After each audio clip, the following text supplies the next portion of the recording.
maioria já começa me dizendo que sim, e às vezes não consegue lembrar de tantos exemplos, então eu começo a trazer alguns exemplos aqui. Quando a gente chega em um ambiente onde tem, né, um sinal de uma pessoa fazendo, apontando assim para a boca e fazendo esse sinal, e já entende que é um ambiente onde nós devemos fazer silêncio. Quando nós chegamos em um ambiente que contém esse sinalzinho aqui do bloqueado, né, o telefone ali com um bloqueio na frente, nós entendemos também que devemos não usar o aparelho, por exemplo, posto de gasolina, etc. Quando a gente vê esse sinal, nós entendemos que nós não devemos permitir a entrada de alienígenas. Aí, geralmente, eu peço para o meu marido sair da sala, não estamos ao vivo, mas seria a gracinha que eu faria. Ou então o banheiro que eu devo usar, né? O banheiro que eu, Bia, escolheria usar, seria o que teria esse sinal ali na porta, ou um lugar mais seguro para que nós possamos aí atravessar a rua, ou então várias listinhas que nós fazemos de coisas para fazer, enfim, de metas para o ano, aquelas listinhas maravilhosas de primeiro de ano, ou as listas que nós fazemos dos nossos compromissos, organizações em agenda e etc. Então, todos nós usamos de alguma forma algum tipo de suporte visual, isso é necessário, né? Mas para pessoas autistas se faz também necessário, de uma certa forma, um pouco diferente, um pouco mais estruturada, um pouco mais adaptada, voltada aí para a necessidade específica de cada indivíduo, e muitas vezes não se vê um critério para o uso, ou a gente às vezes não sabe, tá bom, eu uso suporte visual e a gente chega em muitas escolas aí de educação especial, ou até escolas regulares e clínicas, e encontra na frente de uma pia, você encontra o passo a passo de lavar a mão, você chega numa clínica, às vezes encontra uma rotina durante uma sessão, ou em uma escola você encontra a rotina da criança ali, e muitas vezes a gente não entende também de onde isso vem, por que, que nós estamos usando isso, ou será que esse tipo de suporte visual, de fato, ele é útil da mesma forma como ele está apresentado ali para todas as crianças? Será que eu só chego e apresento esse suporte visual e a pessoa autista, ela já consegue entender o que é para fazer e etc. E a gente vai entendendo que não é bem assim. Suporte visual, então, a gente tem um conceito, às vezes, né, de que o suporte visual ele é o uso de imagens. Muita gente, quando vê alguns materiais fala, isso é TIT, ou então isso é PECs, enfim. Suporte visual é o uso de qualquer aparato visual, mesmo que ele seja um objeto, fotografia, desenho, imagem, escrita, arranjo, enfim, demarcações que eu faça ali no meu ambiente, alterações que eu coloque, fotos que eu acrescente, rotinas que eu coloque, roteiros que eu desenvolva ali para facilitar a compreensão de algo que vai acontecer, ou enfim, de alguma expectativa, ou um comportamento esperado para alguma situação. Tudo isso que eu acrescento ali no ambiente, que funcione como uma pista um pouquinho mais concreta, que forneça mais informações sobre atividades, rotinas ou expectativas, e que vá auxiliar a pessoa que tem o transtorno do espectro autista a se engajar com um pouco menos de dependência e de ajudas externas, no sentido aí dos prompts físicos, gestuais ou vocais, tudo isso pode ser considerado suporte visual. Então, o arranjo que eu faço no meu ambiente para mostrar para a pessoa que eu tô tentando ensinar ali na sala de aula de que, poxa, olha, você não vai ficar sentado na mesa eternamente, você vai ficar sentado na mesa o tempo de eu fazer isso, isso e isso, que está numa cestinha, que eu vou pegar de um lado e vou colocar numa outra cestinha vazia, e quando essa cestinha ficar vazia e essa de fim fica cheia, acabou. Então, esses arranjos do ambiente são suportes visuais. Tudo que auxilia a pessoa a se engajar em comportamentos desejados de forma mais independente, ou seja, com menos dica física, gestual, vocal.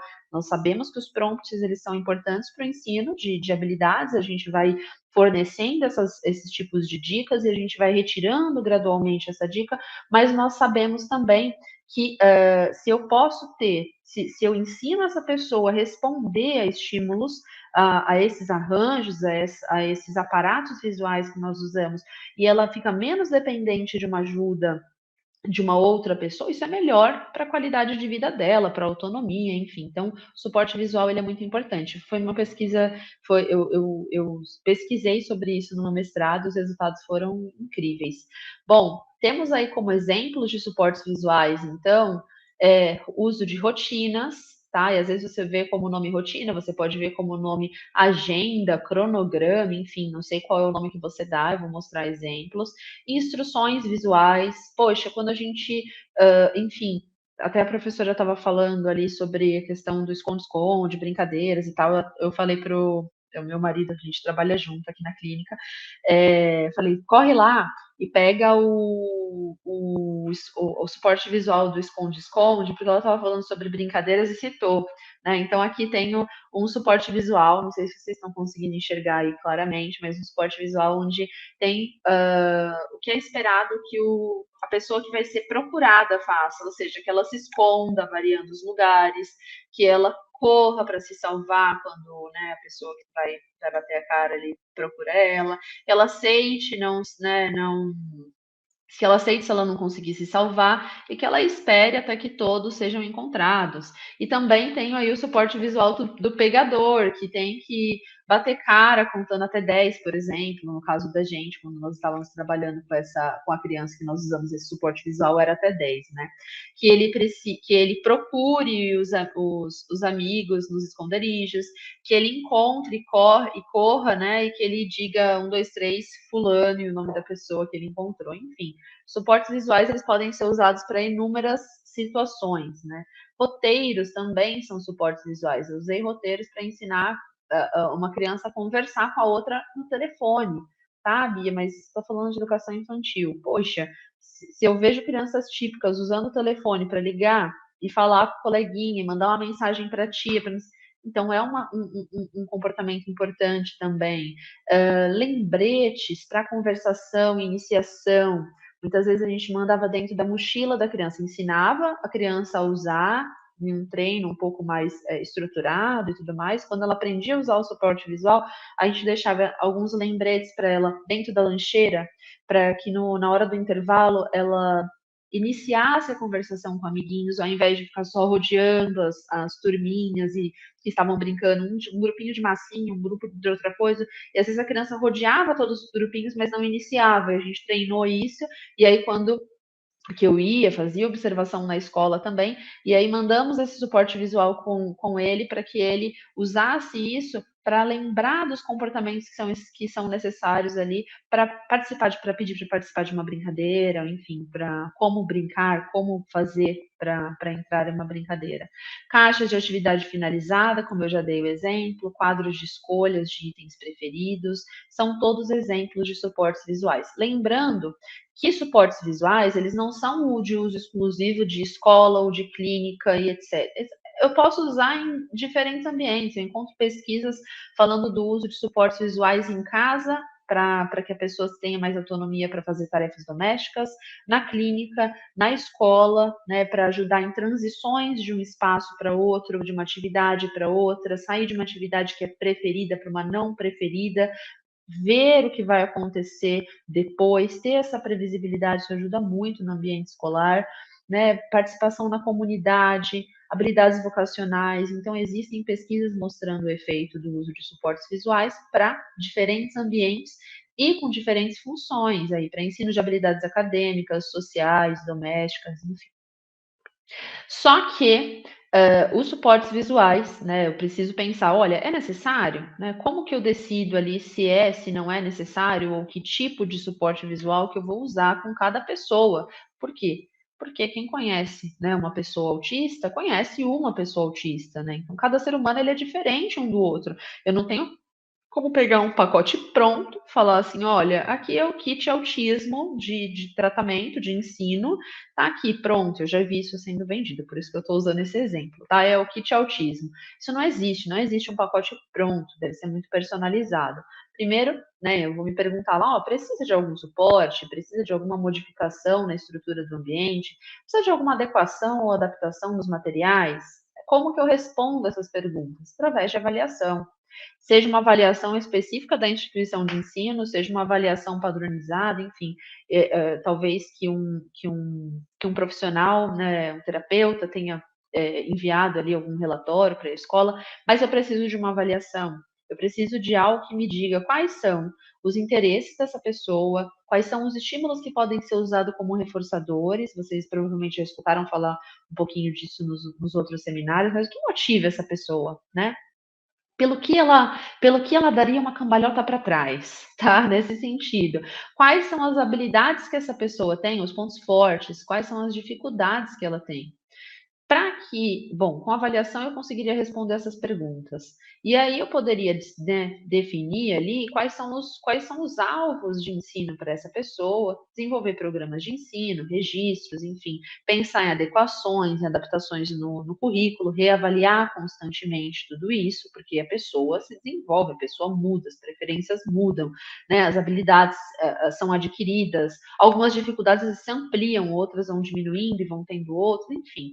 Mas eu preciso pensar nisso de forma individualizada, né? Eu preciso pensar nisso de caso para caso.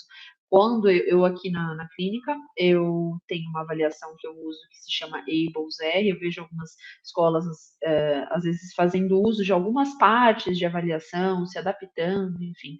Essa avaliação, vou mostrar aqui para vocês, que às vezes a gente fala o nome e as pessoas ficam perguntando o que é isso que você falou, Bia? Que nome é esse? Não sei se vocês vão enxergar muito bem, mas é essa capinha, Ables R, tá?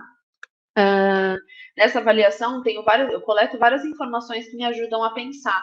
Será que o suporte visual que eu vou usar com essa pessoa é uma imagem? Será que faz sentido para ela? Se eu acrescentar uma imagem ali para lembrar ela de que de qual comportamento é esperado, por exemplo, em uma atividade em grupo, que ela precisa ficar sentada no lugarzinho dela, eu vou mostrar exemplo disso no slide, tá? Que ela precisa olhar quando o professor estiver falando, escutar e etc. Será que vai fazer sentido para todas as pessoas autistas acrescentar uma imagem no ambiente com regras e expectativas? Ou será que para alguns os objetos vão fazer mais sentido? Ou será que para outros eu vou precisar mostrar um objeto, dar uma dica física junto? Enfim, eu consigo definir isso, que tipo de suporte, como eu vou usar, o quanto de suporte essa pessoa precisa, através de uma avaliação, né? Através de uma avaliação individual. Tá? E dentro aí do que nós nomeamos como suporte visuais, né, um dos suportes que a galera mais usa aí para fornecer previsibilidade para as pessoas autistas, para ajudar a diminuir problemas de comportamento em transições de uma atividade para outra, são então aí as rotinas ou schedules, né, rotinas, cronogramas, agendas, como eu disse, muitos nomes para esse suporte. São, então, as rotinas identificações de sequências de atividades que devem ser completadas pela pessoa em um período de tempo. Então eu tenho um período de tempo que ela fica na escola, sei lá, 4 horas, 5 horas, e dentro desse período de tempo ela tem coisas que ela precisaria cumprir. Ela vai para uma aula X, ela transita entre uma sala e uma outra, tem o horário do intervalo, tem o horário do parque, tem o horário disso, daquilo, tem o horário da saída, tem o horário da soneca, enfim, tem várias coisas que vão acontecer dentro desse espaço de tempo. E nós sabemos que, para a criancinha pequena, a noção do tempo já é algo meio complexo. Daqui a pouco pode ser uma infinidade de tempo, né? Então, pensando isso ainda para uma pessoa que tem dificuldade de compreensão, que muitas vezes não compreende frases longas, não entende, né? Essa questão da linguagem tá defasada, como que eu posso mostrar para ela que, cara, você vai fazer isso, isso, isso, isso, depois sua mãe vem te buscar, né? Ou então você vai fazer isso e isso, depois tem a hora da pintura. Então, esse tipo de suporte, ele é muito importante. É lógico que é tudo muito personalizado, não adianta colocar uma imagem lá e vai dar tudo certo. Precisa ensinar a usar, não é sempre imagens, enfim. A gente pode usar esse tipo de suporte, né, apresentar ele de diferentes formas, para representar um dia inteiro, uma parte do dia, um que vai acontecer primeiro e o que vai acontecer depois. Isso só vai ser, eu só vou conseguir definir isso de forma avaliando individualmente ali a minha criança. E aí, né, como eu disse, rotina, agenda, o cronograma vai fornecer o que para a pessoa? Né? Previsibilidade, e aí eu já coloco isso daqui sem engessamento. Por quê?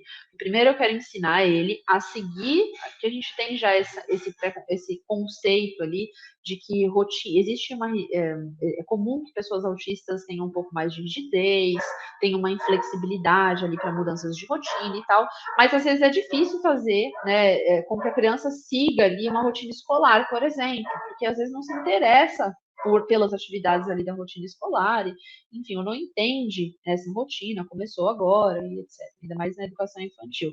Então, quando a gente apresenta a rotina, é comum que a gente se mantenha seguindo a rotina e apresente isso de forma repetitiva, e muitas vezes a gente esquece de ensinar a quebra da rotina, porque acontece, né? Não é sempre a mesma coisa. Se o professor falta, às vezes ia acontecer uma coisa, uma atividade específica naquele dia, o professor faltou, mudou. Então, por isso que a gente sempre eu foco em falar que eu preciso ensinar previsibilidade, mas sem engessamento.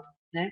Essa rotina ela pode mostrar visualmente a passagem do tempo. Uma coisa é falar daqui a 20 minutos, daqui a 10 minutos. Eu já vi isso acontecer. O cara não entende 20, não tem noção de quantidade, de tempo, né? Enfim, e às vezes tinha uma pessoa dizendo para ele lá, querendo alguma coisa, não, olha, tá vendo? Mostrar para o relógio, apontar para o relógio, olha, daqui a tanto tempo vai chegar tal coisa.